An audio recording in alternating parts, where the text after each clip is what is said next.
Supreme court ने rape के आरोपों से जुड़े एक मामले की सुनवाई के दौरान शादी से पहले शारीरिक संबंधों को लेकर गंभीर टिप्पणी की। कोर्ट ने कहा कि जब तक शादी नहीं होती तब तक लड़का और लड़की एक दूसरे के लिए अजनबी ही होते हैं, इसलिए किसी पर आंख मूंद कर भरोसा नहीं करना चाहिए। ये टिप्पणी जस्टिस बीवी नागरत्ना और जस्टिस उज्जवल भुइयां की बेंच ने एक जमानत याचिका पर सुनवाई के दौरान की। युवक पर आरोप है कि उसने एक महिला से शादी का झूठा वादा कर उसके साथ शारीरिक संबंध बनाए, जबकि वो पहले से ही शादीशुदा था। सुनवाई के दौरान जस्टिस नागरत्ना ने कहा, हो सकता है हम पुराने ख्यालों के हों, लेकिन जब तक शादी नहीं हो जाती तब तक लड़का और लड़की अजनबी होते हैं। उन्हें बहुत सावधान रहना चाहिए, किसी पर भी भरोसा नहीं करना चाहिए। उन्होंने ये भी कहा कि वो समझ नहीं पाती कि शादी से पहले शारीरिक संबंध कैसे बनाए जा सकते हैं। ये पूरा मामला क्या है, चलिए आपको विस्तार से बताते हैं। सरकारी वकील के मुताबिक करीब 30 साल की एक युवती की मुलाकात 2022 में एक मैट्रिमोनियल वेबसाइट के जरिए आरोपी से हुई थी। आरोप है कि आरोपी ने युवती को शादी का भरोसा दिलाया और दिल्ली में फिर बाद में दुबई में कई बार उसके साथ शारीरिक संबंध बनाए। शिकायत के अनुसार युवती आरोपी के कहने पर दुबई गई थी। वहां आरोपी ने उसकी सहमति के बिना अश्लील वीडियो रिकॉर्ड किए। विरोध करने पर वीडियो वायरल करने की धमकी दी। बाद में युवती को पता चला कि आरोपी ने 19 जनवरी 2024 को पंजाब में एक दूसरी महिला से शादी कर ली है। आरोप ये भी है कि आरोपी पहले से शादीशुदा था।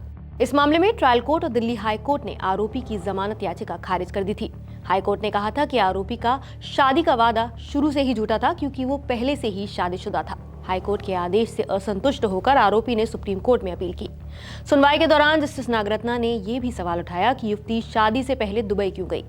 जब सरकारी वकील ने कहा कि दोनों शादी की योजना बना रहे थे, तो जस्टिस ने टिप्पणी की कि अगर महिला शादी को लेकर गंभीर थी तो उसे शादी से पहले दुबई नहीं जाना चाहिए था।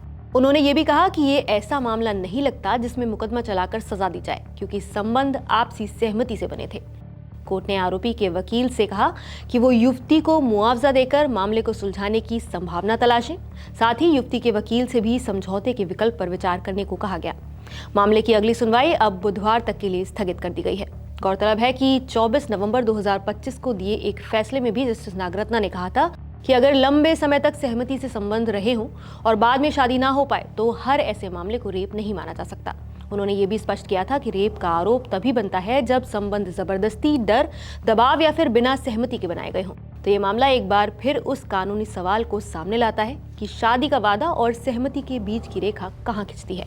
अगर वादा शुरू से ही झूठा हो तो क्या वो सहमति को अमान्य कर देता है, या अगर संबंध लंबे समय तक आपसी सहमति से बने हों तो बाद में रिश्ता टूटने पर उसे रेप कहा जा सकता है।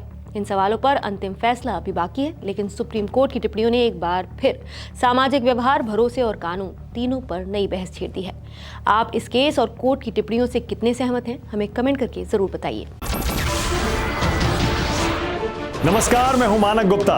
अगर आपको हमारा ये वीडियो पसंद आया हो तो इसे लाइक और शेयर जरूर करें, और हाँ, हमें सब्सक्राइब और फॉलो करना ना भूलें ताकि आप देश और दुनिया की कोई खबर मिस ना करें।